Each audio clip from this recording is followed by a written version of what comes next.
Lại nói về Bộ Kinh Vân. Sau khi phục huyết bồ đề vào mà vẫn chưa tỉnh. Kiếm Bẩn thừa cơ trộm kiếm. Lúc mất kiếm ngực Kinh Vân phát ra tiếng răng rắc. Cánh tay thì âm ỉ bốc khói. Mắt thấy Bộ Kinh Vân thay đổi khác lạ sở sở lo lắng vô cùng. Nhưng huyệt đạo bị phong bế muốn kêu mà không được. Từ bên trong nhà truyền ra tiếng động lớn. Nhiếp Phong lập tức bị đánh thức. Anh ta lập tức lao vào nhà. Vừa đẩy cửa vào đã thấy Bộ Kinh Vân biến mất. Lúc này vợ chồng chủ nhà cũng nghe tiếng chạy tới. Chỉ thấy lửa từ trên người Bộ Kinh Vân vương vãi khắp nhà. Nhiếp Phong trước tiên giải huyệt đạo cho sở sở. Phong sư đệ, mau cứu hỏa. Nhiếp Phong lập tức nhảy ra dập lửa. Rốt cuộc đã xảy ra chuyện gì? Vân sư đệ đâu? Khi nãy Kiếm Bẩn tới ăn trộm kiếm. Vân đại ca tựa như có thể cảm ứng được. Đột nhiên tỉnh lại. Khắp người bốc khói đuổi theo như điên. Kiếm Bẩn biết Nhiếp Phong khinh công giỏi. Nên sau khi lấy được kiếm thì bỏ chạy một mạch. Chạy suốt cả đêm chợt nhận ra kiếm trong tay càng lúc càng nặng. Kiếm này nặng khác thường. Tại sao lại được xưng là tuyệt thế hảo kiếm? Lúc này trời đã gần sáng. Kiếm Bẩn cảm thấy cổ họng khô khốc mệt mỏi chịu không nổi. Bên kia có một trấn nhỏ. Là Tửu Trang. Hay quá. Tửu Trang vẫn chưa mở cửa Kiếm Bẩn liền phá cửa vào. Ôi, nhiều rượu quá. Uống quá ha ha ha. Kiếm Bẩn, mau giao trả tuyệt thế hảo kiếm. Kiếm Bẩn nghe nói tưởng Bộ Kinh Vân đuổi tới trong lòng kinh hãi. Quay đầu nhìn lại. Trước mặt là người của Bái Kiếm Sơn Trang đang bao vây Tửu Trang. Ô, thì ra là Kiếm lão. Chúng ta thật có nhiều duyên tương ngộ. Đừng nhiều lời. Nếu không giao trả bảo kiếm đứng trách ta vô tình. Hừ, hôm tế kiếm đã nói rõ. Thắng giả đắc kiếm các ngươi sức không bằng người. Kiếm này sao thuộc về các ngươi được. Hôm nay ta đoạt được kiếm từ tay Bộ Kinh Vân tức là kẻ thắng. Các ngươi muốn lấy lại kiếm thì còn phải coi có bao nhiêu bản lĩnh. Lên đi. Được. Một tiếng hiệu lệnh. Đám người Bái Kiếm Sơn Trang ùa lên như ong vỡ tổ. Cảnh vật im lìm. Một bóng người đang ngồi ở cửa vào trấn. Anh ta ngồi đợi không biết là bao lâu rồi. Ngồi đợi một vật vốn thuộc về anh ta. Anh ta từng vì vật đó mà liều mạng. Vật đó đã nhuốm đầy máu anh ta. Trên thế gian chỉ có vật đó mới xứng nằm trong tay anh ta. Cũng chỉ có vật đó mới xứng đáng hòa thành một với số phận đen tối u tịch của anh ta. Nhìn lại Kiếm Bẩn. Ông ta vừa đánh vừa lui. Thì cha tuyệt thế hảo kiếm cực kỳ nặng. Cầm một lát đã hao tổn chân khí nên khó đối phó. Biết chiến đấu lâu bất lợi. Kiếm Bẩn tìm cơ hội vượt tường bỏ chạy. Nhờ giỏi khinh công nên ông ta dễ dàng bỏ xa đám lâu la. Phù, thanh kiếm này thật là nặng ghê. Khinh công mình giỏi như vậy. Mà khi mang nó theo chạy nãy giờ vẫn chưa được bao xa. Đang lúc thở dồn. Kiếm Bẩn bỗng nhìn thấy qua lỗ kiếm chủ nhân của nó. Hả, Bộ Kinh Vân. Kiếm Bẩn. Người chạy không thoát đâu. Chết rồi, bọn chúng đuổi kịp mau như vậy sao? Lúc này mang theo kiếm mà đấu sẽ chẳng thắng được chúng chi bằng. Hi hi, Vân huynh đệ ngươi ngồi nơi này đợi tuyệt thế hảo kiếm hử. Ta đây nhất thời hiếu kỳ nên mới mượn kiếm để xem thử thôi. Này ta phát hiện ngươi và kiếm tương thông. Ta có lấy kiếm cũng vô dụng nên xin trả vật lại cho chủ của nó. Bộ Kinh Vân nhanh như chớp chộp lấy tuyệt thế hảo kiếm. Một luồng sức mạnh hãi người đẩy Kiếm Bẩn bật ra. Vân huynh đệ, ta tuy nhất thời nảy sinh lòng tham. Nhưng kiếm này đã trở về tay ngươi. Chuyện này bỏ qua đi nghen. Tay Bộ Kinh Vân vừa nắm lấy chuôi kiếm. Thì một luồng sức mạnh lan đi khắp toàn thân. Da bị cháy khét lập tức bong ra. Đám người thấy có thêm Bộ Kinh Vân thì lo sợ không dám liều tiến tới. Nhưng không chỉ da trên cánh tay. Mà da trên mặt và khắp người đều bong ra rơi xuống đất. Trông rất đáng sợ. Kiếm ta đã trả lại cho Bộ Kinh Vân. Các ngươi qua đòi hắn đi. Hai mắt của Bộ Kinh Vân từ từ mở ra giống như hai ngôi sao. Ánh mắt này quét ngang một lượt lên mặt và kiếm của đám người kia. Sau khi quét mắt vào đám người Bộ Kinh Vân từ từ cất bước bỏ đi. Cử chỉ kỳ lạ đặc khiến không ai không ớn lạnh. Bái Kiếm Sơn Trang toàn hạng tham sống sợ chết. Dựa vào cái gì mà đòi lấy kiếm? Chui trở vào hang chó mà trốn đi. Đám người này bị kiếm bần khích lập tức ồ ạt xông lên. Bộ Kinh Vân, người mau trả lại kiếm rồi mới được đi. Bị cản đường Bộ Kinh Vân buộc lòng nắm chặt thanh kiếm trong tay. Hê hê, đợi khi hai bên đều bị thương ta sẽ lấy kiếm vẫn chưa muộn. Bộ Kinh Vân đứng sừng sững như Thái Sơn. Không hề động đậy, không ai dám ngang nhiên bước tới gần. Bầu không khí như bị đóng băng. Đang lúc căng thẳng, tay cầm kiếm của Kinh Vân buông lỏng ra. Hành động đó khiến kiếm bẩn há hốc mồm ngạc nhiên. Hả? Bộ Kinh Vân đột nhiên xoay người bỏ đi. Kiếm bẩn không dám tin. Bộ Kinh Vân lại có hành động thoái lui khi lâm nạn như vậy. Bộ Kinh Vân, hôm nay nếu ngươi không muốn đánh nhau thì phải để lại kiếm. Bọn ta tuyệt đối sẽ không làm khó dễ ngươi. Kiếm của ta xuất ra ắt có mạng vong. Nhưng ta không thù không oán với Bái Kiếm Sơn Trang. Các ngươi nếu không muốn chết thì mau tránh ra. Lúc này ánh nắng rọi lên mặt Bộ Kinh Vân. Giờ đây lớp da đen cháy đã chóc hết. Gương mặt anh ta càng cương nghị và lạnh lùng hơn. Tên này trước giờ giết người vô số. Không ngờ lại tỏ ra khoan dung với đám lâu la này. Không sai. Tuyệt thế hảo kiếm thiên hạ vô địch. Bọn túi cơm các ngươi làm sao đủ tư cách chết dưới kiếm này. Các ngươi nên tự lượng sức. Bộ Kinh Vân lặng lẽ bỏ đi. Đám người này ỷ đông làm khó dễ. Nhưng Bộ Kinh Vân không ra tay. Vì anh biết một khi ra tay thì sẽ có rất nhiều người chết. Không được. Hôm nay dù có chết cũng phải đoạt lại bằng được bảo kiếm. Tiếng hét của kiếm lão làm đám người bừng tỉnh. Tất cả lao vào Bộ Kinh Vân. Tại sao các ngươi cứ ép ta? Có mùi máu tanh. Nhiếp Phong do từ nhỏ đã tập băng tâm quyết, nên mau chóng phát hiện ra mùi máu bốc ra từ nước sông. Đám người của Bái Kiếm Sơn Trang cứ được nước lấn tới, nên Bộ Kinh Vân đành phải ra tay. 3 người lần theo con sông tìm đến nơi. Chỉ thấy lối vào trấn đầy mùi tử khí. Ai nấy cũng đều kinh hoàng. Đám người của Bái Kiếm Sơn Trang đã trở thành vong hồn dưới tuyệt thế hảo kiếm. Còn kiếm bẩn trong lúc Bộ Kinh Vân ra tay đã bỏ đi mất. Vân sư đệ, đám người này là ai? Tại sao đệ lại giết sạch bọn họ? Bộ Kinh Vân không trả lời. Mỗi lần anh ta giết người xong trên mặt cứ u ám nặng trĩu. Hơn nữa lần này những người anh ta giết không đáng chết. Nhiếp Phong nhớ lại Tần Sương từng nói, e rằng Bộ Kinh Vân sẽ lạm sát thành ma. Bất giác trong người cảm thấy ớn lạnh. Nước sông tuy rửa được máu tươi trên kiếm, nhưng chuyện ân oán có gột sạch được không? Vân đại ca, 3 tiêu huyền quan của huynh đã thông rồi ư? Các ngươi ra đi. Vân đại ca, huynh nói gì vậy? Huynh không sao chứ? Đang lúc đó 2 bóng người bay ra. Đó là Ôn Nô và Lãnh Yên. Thì ra từ sau trận chiến ở Bái Kiếm Sơn Trang, 2 người cứ luôn bí mật đi theo bảo vệ Bộ Kinh Vân. Chủ nhân có điều chi dặn dò. Ta không thích các ngươi đi theo ta. Chủ nhân, canh giữ tuyệt thế hảo kiếm là chức trách cả đời của hai chúng tôi, buộc phải đi theo người. Ta đây không cần 2 người bảo vệ. Nhưng trước khi Trung Mi chết từng giao trách nhiệm cho chúng tôi. Chúng tôi phải chấp hành. Chủ nhân không muốn thấy 2 chúng tôi đi theo chỉ còn cách. Đây là Tử Vân Yên. Xin chủ nhân giữ lấy. Khi gặp nguy lấy Tử Vân Yên này ra làm tín hiệu, chúng tôi sẽ tới hiệp trợ. Nhiếp Phong, ta có chuyện thỉnh cầu đệ. Ồ, là chuyện gì? Ta có chuyện phải làm.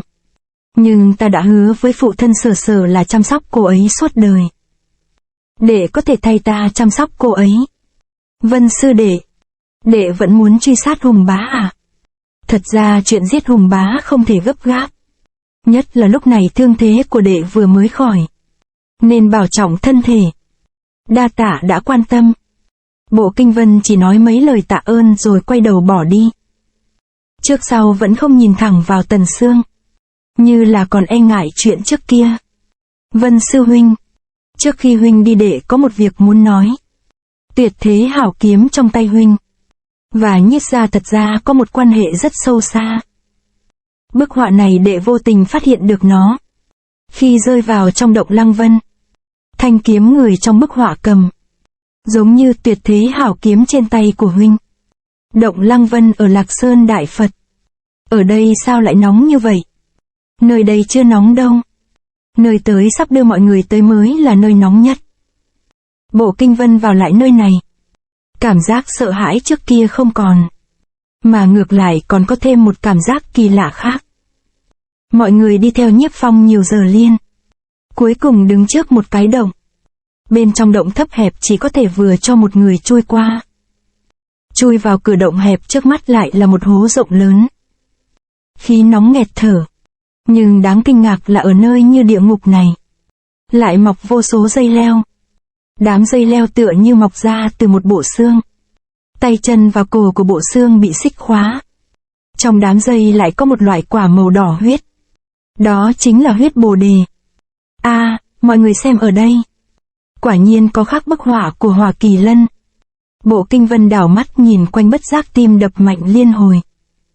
Trong bóng tối ánh mắt của Bộ Kinh Vân tinh anh vô cùng. Có thể nhìn thấy những vật mà người bên cạnh không nhìn thấy được. Anh ta đi tới chỗ bộ xương, dùng kiếm lùa đám dây leo bò trên mặt đất qua một bên. Bên dưới xuất hiện ra mấy hàng chữ. Chính là đoạn văn tự này, ghi lại một chuỗi quan hệ phức tạp giữa Nhiếp gia và Hỏa Kỳ Lân, cùng với tuyệt thế hảo kiếm. Phụng Vũ, không ngờ cô đã thay đổi nhiều. Chủ nhân, 20 năm không gặp, giờ đây tôi cũng là vợ người ta rồi. Thì ra Phụng Vũ là một trong 3 nô bộc của Vô Danh năm xưa. Cũng là người trẻ nhất trong 3 người. Thực ra mấy năm nay tôi không liên lạc được với chủ nhân, nên chuyện hôn sự chưa thỉnh ý của ngài. Mong chủ nhân lượng thứ. Vả lại, Phụng Vũ, có chuyện gì cô cứ nói thẳng đi. Chuyện là thế này. Phu quân tôi chính là Long Tụ đại đệ tử của Khoái Y môn. Lão tổ trước kia có chút tị hiềm với chủ nhân. Tôi chỉ sợ chủ nhân không được vui. Giờ đây vật đổi sao rời, chỉ cần cô hạnh phúc, tất cả đều không quan trọng. Thấy cô tháo bỏ túi trên vai. Ắt hiện nay đã sống những ngày yên ổn vô ưu vô tư phải không? Thưa phải. Phu quân đối xử rất tốt, hết mực quan tâm đến tôi. Cả hai chúng tôi lăn lộn trên giang hồ nhiều năm. Gần đây thu dưỡng một đứa con và sinh sống gần đây. Chả trách mộ của thê tử ta đã được trông coi chu đáo bao năm qua. Đây là việc tôi nên làm. Còn Long Vương hai người cũng thường bái tế chủ mẫu. Bấy nhiêu năm Long Vương luôn ngày đêm truy tìm kẻ giết chủ mẫu. Ông ấy luôn mong chủ nhân có ngày tái xuất giang hồ. Nhắc tới chuyện thê tử bị giết, lòng Vô Danh chợt dấy lên niềm đau xót. Long Vương một dạ trung thành thì ta biết. Còn Quỷ Hổ thì sao rồi? Quỷ Hổ là nô bộc thứ hai của Vô Danh. Nhắc tới Quỷ Hổ như có ý che giấu không muốn nói thẳng. Quỷ Hổ dạo này vẫn khỏe. Vô Danh hiểu ngay Phụng Vũ muốn lẩn tránh vấn đề nên hạ giọng nói. Trong 3 người thì Quỷ Hổ đang sợ nhất, và cũng làm ta lo lắng nhất. Lẽ ra năm ấy ta không nên để y cô đơn một mình, mà nên đưa y cùng đi quy ẩn. Xem ra nơi này ta không tiện ở lâu. Kẻ nào lấp ló, mau ra đây. Thì ra ngày nào Phụng Vũ cũng ra ngoài chăm sóc mộ, khiến Long Tụ nghi ngờ vợ ngoại tình, nên hôm nay theo dõi.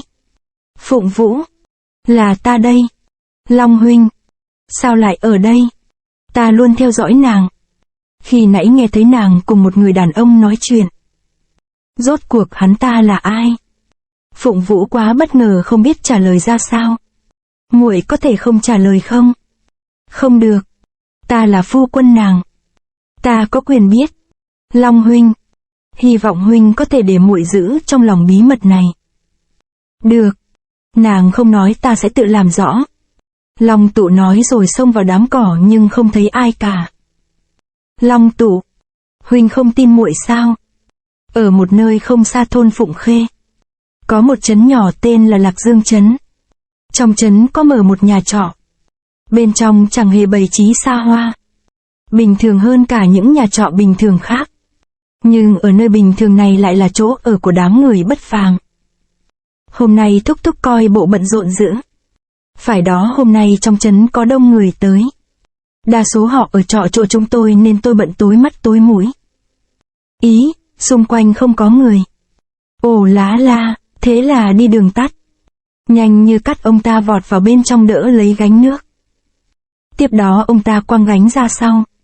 Nước trong thùng như có một luồng sức mạnh dẫn động. Từ từ rót vào trong lu sau hè. Không lâu sau nước trong thùng đổ hết vào lu không chừa một giọt. Xem ra nội lực không tầm thường. Hi hi, thấy ông chơi vui như vậy tôi cũng ngứa tay quá. Để tôi cũng nghịch xíu cho vui nào. Người này nói rồi lập tức vận kình vào tay. Hai người cớ gì lại giở nghề cũ? Không lẽ đã quên mục đích ở đây rồi sao? Ồ, là trưởng quỹ. Chúng tôi chỉ nhất thời ngứa tay. Thành thật xin lỗi. Bên ngoài có không ít các cao thủ võ lâm. Các ông cẩn thận đừng để lộ thân phận. Với lại hôm nay ông chủ cũng tới kiểm tra đó. Hôm nay là ngày mùng 1. Suýt quên. Bên trong Trung Hoa Các, khách khứa ra vào không ngớt. Đám người phục vụ cả ngày bận rộn không rảnh tay. Từ cửa chính có một người thong thả bước vào. Trưởng quỹ vui mừng ra mặt chạy ra chào đón. Ông có thấy không? Thấy gì? Ông nói người mới vào ấy hả? Đương nhiên là thấy chứ. Còn tôi chả thấy gì cả. Ông giỡn hả? Nếu không nhìn thấy sao ông biết ông ta đã vào? Người này phát ra một luồng chân khí. Nó như một bức tường làm mờ mắt người ta. Quả nhiên dù tôi cố nhìn ông ta cũng không thấy rõ mặt. Người này nội lực đích thực rất là cao thâm. Ngày ấy Nhiếp Phong và Hỏa Kỳ Lân bị Đoạn Lãng hại. Cùng chôn thân trong động Lăng Vân. Cũng không biết trải qua bao thời gian. Nhiếp Phong cuối cùng đã tỉnh lại. Lúc ấy Nhiếp Phong phát hiện mình đang ở một chỗ xa lạ. Dường như là nơi thâm sâu nhất trong động Lăng Vân.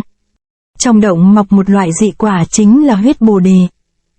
Nhiếp Phong lúc này vừa đói vừa khát nên hái huyết bồ đề ăn ngay. Ai ngờ sau khi ăn huyết bồ đề vào, trong người cảm thấy khí huyết điều hòa. Thương thế dần bình phục. Nội công cũng không ngừng tăng lên. Chính ngay lúc đó trong động vang lên tiếng động. Thì ra Hỏa Kỳ Lân cũng rơi vào cùng một chỗ. Hai mắt nó bị thương hơi thở thoi thóp rên rỉ thảm thiết. Nhiếp Phong nhìn thấy không đành lòng. Bèn lấy huyết bồ đề cho nó ăn. Ban đầu nó không chịu ăn. Nhiếp Phong phải thử rất nhiều lần nó mới khiên cưỡng nuốt lấy. Nhiếp Phong mấy ngày liền cùng Hỏa Kỳ Lân ở trong động trị thương. Hai mắt Kỳ Lân dần lành lặn. Từ từ trở nên thân thiện với Nhiếp Phong. Vô tình Nhiếp Phong phát hiện một số hình vẽ trên vách động. Những bức hình này là đao pháp gia truyền của Nhiếp gia. Ngạo Hàn Lục Quyết. Nhiếp Phong chuyên tâm nghiên cứu phát giác. Ngạo Hàn Lục Quyết trên hình vẽ còn cao thâm. Thiên biến vạn hóa hơn loại mà Nhiếp Nhân Vương thường sử dụng. Nhiếp Nhân Vương trước giờ không truyền cho Nhiếp Phong Ngạo Hàn Lục Quyết. Nên anh ta chỉ học lóm mà thôi. Giờ đây có được những bức họa này Nhiếp Phong vội tập luyện ngay. Càng tập luyện đao quyết, anh ta phát hiện được dược tính của huyết bồ đề. Nhiếp Phong cảm thấy nội lực tăng lên. Bây giờ Nhiếp Phong mới nhìn rõ bộ xương trong động. Trong lòng anh ta tự hỏi. Bộ xương khô này là thần thánh phương nào? Bỗng Nhiếp Phong phát hiện trên mặt đất có khắc chữ. Anh ta vội vàng vén dây leo ra xem. Anh ta hiểu ra người này chính là tổ tiên của Nhiếp gia. Tổ tiên của đệ có liên hệ gì với Hỏa Kỳ Lân? Một bi kịch đáng sợ của Nhiếp gia. Đó là đời đời truyền cho nhau dòng máu cuồng điên. Nghe tới đây Bộ Kinh Vân chợt nhớ lại oai lực của Nhiếp Phong thời niên thiếu. Từng đơn độc giết độc cô Nhất Phương. Nhớ lại gương mặt điên cuồng ấy của Nhiếp Phong. Không nén được cơn rùng mình. Rất lâu về trước tổ tiên của Nhiếp Phong là Nhiếp Anh. Với Ngạo Hàn Lục Quyết kết hợp với Tuyết Ẩm Đao. Đã danh chấn giang hồ. Lúc đó Hỏa Kỳ Lân đang gây họa khắp nơi. Nhiếp Anh vì muốn cứu chúng sinh nên cùng Hỏa Kỳ Lân giao chiến. Hỏa Kỳ Lân tuy hung mãnh, nhưng Ngạo Hàn Lục Quyết cũng đã xuất thần nhập hóa. Hai bên giao chiến ở ngoài động Lăng Vân mấy ngày mấy đêm. Cuối cùng Tuyết Ẩm Đao đã làm bị thương Hỏa Kỳ Lân. Nhưng Nhiếp Anh cũng đồng thời nuốt phải máu của Hỏa Kỳ Lân. Máu của Hỏa Kỳ Lân vừa vào đến cổ họng. Nhiếp Anh cảm thấy ngũ tạng như bị thiêu đốt. Ông ta ngã lăn ra đất. Còn Hỏa Kỳ Lân cũng bị thương mà bỏ chạy. Sau một ngày đêm, Nhiếp Anh tỉnh lại nhưng cảm thấy toàn thân đau như bị lửa thiêu. Cũng không dám truy đuổi Hỏa Kỳ Lân nữa. Khi trở về nhà thì cơ thể có sự thay đổi khác thường. Sức mạnh tăng lên đến mức không ai dám tin. Đáng sợ hơn là một ý muốn cuồng sát cứ thôi thúc ông ta. Hơn nửa năm sau vợ Nhiếp Anh đã hạ sinh một đứa bé. Đồng thời Nhiếp Anh phát hiện ra sát ý của mình đã lên tới đỉnh điểm. Khó lòng kiềm chế, e ngại sẽ làm hại người nhà, nên nhân lúc đêm khuya không từ mà biệt, ông ta lên bái kiếm Sơn Trang, nói rõ sự tình cho người bằng hữu là Ngạo Nhật. Lúc ấy Ngạo Nhật là danh sư đúc kiếm. Trong tay có một khối thép lạnh đã trên ngàn năm. Hai người không ngừng nghiên cứu. Cuối cùng ngộ ra rằng, phải đem thép lạnh đúc thành một thanh chí hàn bảo kiếm, mới có thể hủy diệt chí nhiệt của Hỏa Huyết Kỳ Lân, và khắc chế máu cuồng điên của Nhiếp Anh. Sự việc không thể chậm trễ. Ngạo Nhật lập tức nổi lò lửa. Ngày đêm rèn đúc tuyệt thế hảo kiếm. Nhưng việc đúc tạo thần binh đâu phải chuyện một sớm một chiều. Nhiếp Anh trở về nhà đem Tuyết Ẩm đao đưa cho vợ con. Do sát tính ngày càng nặng, Nhiếp Anh e sợ gây họa cho Võ Lâm. Thế là lại đi vào động Lăng Vân lấy dây xích tự trói mình. Hy vọng có thể đợi tới ngày tuyệt thế hảo kiếm ra đời. Mặt khác Ngạo Nhật tuổi cũng đã cao. Biết chuyện đúc thần binh khó thành, nên thêu dệt truyền thuyết Hỏa Kỳ Lân. Hy vọng con cháu vì mục đích này mà tận lực đúc cho xong. Trong người đệ cũng đang chảy dòng máu điên cuồng.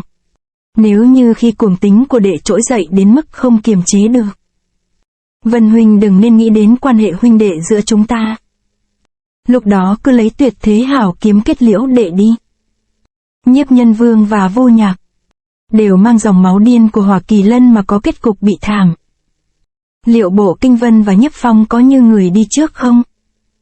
Trên con đường Trán Lạc Dương, một con ngựa phi như bay. Bất chấp sự an nguy của người đi đường, người đi đường nhìn thấy thất kinh vội hô nhau né tránh. Bất chợt con ngựa bị gãy chân, dường như đã chạy kiệt sức. Người trên ngựa ngã nhào vô lực xuống đường. Kẻ đó chính là Hùng Bá. Ông ta dường như đã kiệt sức. Hùng Bá gắng gượng bước đi trên phố. Đến cổng Trung Hoa Các thì bước vào. Tiểu Nhị, mau mang rượu ngon nhất tới cho ta. Ông ta lảo đảo bước vào quán trọ. Hùng Bá tới rồi. Khoan đã. Chưa có chỉ thị chưa được hành động. Từ trên cao hí bảo đã nhìn thấy tất cả. Trong phòng Trung Hoa Các, Hùng Bá đang vận công trị thương. Kỳ lạ. Lão Phu đã phát tín hiệu từ sớm. Sao không thấy bọn ăn hải ở Thiên Hạ Hội đến tiếp ứng? Bọn này lòng dạ khó dò, nên cẩn thận thì hơn. Hừ, dù cho cả Thiên Hạ Hội phản ta thì đã làm sao? Chỉ cần nội lực của ta sớm hồi phục thì chẳng sợ thằng nào cả. Nghĩ rồi Hùng Bá lập tức chú tâm trị thương. Từng đám khói bốc lên từ đỉnh đầu. Một hồi sau một họng máu ứ được thổ ra. Ai, kẻ nào lấp ló ở đó? Mạnh Nhân, thưa ngài, nước nóng ngài cần đã mang tới đây. Ủa, ta đâu có bảo mang nước tới đâu. Này, ta bảo ngươi mang nước nóng tới phòng bên cạnh kia mà. Đúng là hồ đồ quá sức. Xin lỗi khách quan. Tên này nó hơi lầm cầm, xin bỏ qua cho. Hùng Bá tuy thân bị thương, nhưng tính cảnh giác xem ra chẳng hề sút giảm. Có câu rằng cọp què chưa hẳn là cọp yếu. Lão thất phu đó công lực chưa hẳn đã giảm. Không nên khinh cử vọng động. Đúng, giết hắn không nên vội vã nhất thời. Để cho vẹn toàn thì hãy đợi Đồng đại ca đến rồi tính. Với lại điều khiến tôi lo lắng nhất là cao thủ gặp hồi sáng nay. Để tránh giữa chừng sinh chuyện, chúng ta nên thăm dò lai lịch của hắn. Vô Danh đang đi dạo trong Trung Hoa Các. Hắn ta cuối cùng đã ra mặt. Được, thử xem hắn có phải là thâm tàng bất lộ hay không. Nhìn thấy trong chóng giấy, con chim tưởng là con mồi, nhưng vừa chạm vào đã bị đẩy vang ra xa. Trong chóng giấy chứa đầy chân khí bị Vô Danh nhẹ nhàng bắt lấy. Chỉ Thám Hoa trông thấy kinh hãi tột độ. Vô Danh xoay cho trong chóng giấy bay đi. Hướng về phía Chỉ Thám Hoa đang ẩn nấp. Chỉ hất nhẹ tay trong chóng như gió xoay tấn công ngược lại. Chỉ Thám Hoa luống cuống lách người né tránh. Nhưng trong chóng vô lực rơi xuống. Quay đầu nhìn lại. Vô Danh đã biến mất. 2 ngày tiếp sau đó Trung Hoa Các chẳng hề xảy ra chuyện gì. Nhưng không khí giống như là đêm trước một trận bão lớn. Ông chủ muốn gặp ông. Mạnh Nhân vừa bước vào. Đã thấy mọi gia nhân trong Trung Hoa Các đã tề họp đầy đủ. Người ngồi chính giữa là Vô Danh. Chủ nhân. Mạnh Nhân thành thật cảm kích trước sự quan tâm của ông bấy nhiêu năm qua. Nhưng kẻ thù giết cha đã ở đây. Tôi thật không thể nhẫn nhịn được. Hùng Bá xem ra bị thương rất nặng. Nếu muốn giết hắn thì bây giờ là cơ hội ngàn năm có một. Không sai. Theo tôi thấy người trong võ lâm ở trong nhà trọ. Cũng là vì muốn tiêu diệt hắn ta mà thôi. Không ngờ bọn người thanh toán Hùng Bá tới tận đây. Xem ra chúng ta gặp phiền phức rồi. Cần gì phải lo lắng như vậy. Đúng. Sự tình nếu xảy ra ở đây, thì cuộc sống yên tĩnh của chúng ta sẽ dậy phong ba đấy. Mạnh Nhân. Mọi người ẩn cư nơi đây là muốn sự yên ổn. Nếu vì người nhất thời vọng động mà làm bại lộ thân phận thì tới lúc đó phiền phức sẽ liên tục tìm tới. Mọi người sẽ không có yên ổn. Hy vọng ngươi có thể nhẫn nhịn. Tôi hiểu rồi, ông chủ. Nếu ngỗ nhỡ chúng ta bị phát hiện thì phải làm sao? Mọi người ẩn cư ở đây đã mấy chục năm. Cũng đã ẩn giật bám rễ nơi này. Một số đã lấy vợ sinh con. Nếu thật sự bị phát hiện cũng khó lòng trốn chạy được. Đã thế thì cớ gì đã tới mà không ở lại. Đám người này xưa kia cũng đều là hảo hán trên giang hồ. Do mệt mỏi chuyện phận tranh, nên cuối cùng đã theo Vô Danh thoái ẩn giang hồ. Phật Tiếu Lâm, Mạnh Nhân, Thiết Sâm, Tướng Thúc, Đinh Trần Thiên, Càn Không Bát Tinh, Phúc An An, Lâm Mi, Ô Nha, Hoa Ngọc Nam. Một con chim lao qua cửa sổ làm không khí thay đổi. Ô Nha tinh thông tiếng chim. Ông chủ. Bên ngoài có một nhân vật khả nghi đang tới. Hùng Bá trải qua mấy đêm nghỉ ngơi tinh thần có hơi hồi phục. Trong lòng biết không nên ở lâu nên muốn bỏ đi. Nhưng vừa đẩy cửa bước ra đã thấy một con sư tử già. Hùng Bá ngươi chạy không thoát đâu. Bất ngờ con sư tử tấn công Hùng Bá liên tục. Do đang bị trọng thương Hùng Bá liên tục trúng chiêu. Chuyện gì vậy? Khách ở trong Trung Hoa Các đang ngủ ngon. Bị tiếng động làm thức giấc. Sát. Mấy ngày nay, Hí Bảo đã sắp đặt thủ hạ trà trộn vào trong số khách trọ. Đợi khi Tú Vũ, Trúc Đao hạ lệnh thì nhất tề xông lên. Hí Bảo từ trên không bổ xuống. Sử dụng nộ quyết trong Tình Hoan Tứ Quyết. Khó lòng tránh được Hùng Bá buộc phải đỡ liều. Sau cú va chạm, vết thương lại toét ra. Hùng Bá tuy đã điều khí nhưng công lực chưa hồi phục. Chỉ có thể đấu ngang với Hí Bảo. Cùng lúc các sát thủ phục sẵn trong quán trọ nhất tề xông lên. Hùng Bá lâm nguy, nhưng vẫn bình tĩnh vận phong thần cước phá giải đòn tấn công của sư tử. Phong thần cước của Hùng Bá căn cơ thâm hậu. Oai lực đánh ra vẫn còn rất lợi hại. Đủ sức kẹp lấy hai chân trước của con sư tử. Quật qua quật lại. Ngờ đâu con sư tử đó do Tú Vũ, Trúc Đao hai người hợp thành. Chân trước bị khắc chế. Chân sau lại đá yên hồi vào Hùng Bá. Con sư tử vừa lui ra Chỉ Thám Hoa đã sấn tới. Tung một cước như trời giáng. Cước lực nặng ngàn cân. Đá Hùng Bá lộn tròn văng đi. Ha ha, lão thất phu. Người chết đi Thiên Hạ Hội sẽ thuộc về bọn ta. Thiên Trì cũng sẽ tái quật khởi võ lâm. Hừ, các người đầu quân Thiên Hạ Hội quả nhiên là có mưu đồ. Hùng Bá nói rồi lao như bay vào bên trong nội đường của Trung Hoa Các. Ngay lúc này, cửa lớn nhà trọ bị phá tan hoang. Thủ lĩnh Thiên Trì giá đáo. Nhìn kỹ lại, Đồng Hoàng chính là Tiểu Vĩ từng tương trợ Bộ Kinh Vân ở Bái Kiếm Sơn Trang. Tu luyện Đồng Tâm Chân Kinh. Khi luyện tới cảnh giới cao nhất có thể cải lão hoàn đồng. Thì ra Hùng Bá vốn lệnh cho Đồng Hoàng đi giết Bộ Kinh Vân. Nhưng Đồng Hoàng ngược lại còn giúp Bộ Kinh Vân lấy kiếm.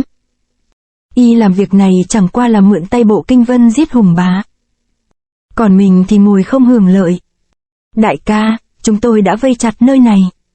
Hùng bá thân mang trọng thương, đã trốn vào trong đường. Làm tốt lắm. Hùng bá giờ đây là các nằm trong giỏ. Không cần hấp tấp. Và lại ta cảm thấy nơi này có một luồng sức mạnh khác thường. Mọi người nên nhất thận trọng. Trong chốc lát Hùng bá đã chạy tới sau hè. Ông ta gặp phải một cánh cửa khóa kỹ. Dù đang hoang mang, nhưng Hùng bá vẫn cảm thấy đằng sau cánh cửa phát ra một luồng khí kinh hồn. Ông ta lập tức phá cửa đi vào. Đẩy cửa bước vào. Đằng sau cánh cửa lại là vải trắng đang bay phấp phới. Xem ra là nơi phơi đồ của Trung Hoa Các. Vải trắng ngang dọc đan xen tựa như bày ra ngũ hành trận pháp. Ô, kẻ nào? Hùng bang chủ, xin chớ hiểu lầm. Chúng tôi không phải là kẻ thù của ông. Nhưng nơi này là trọng địa của Trung Hoa Các. Mong Hùng bang chủ mau chóng rời khỏi đây cho. To be continued.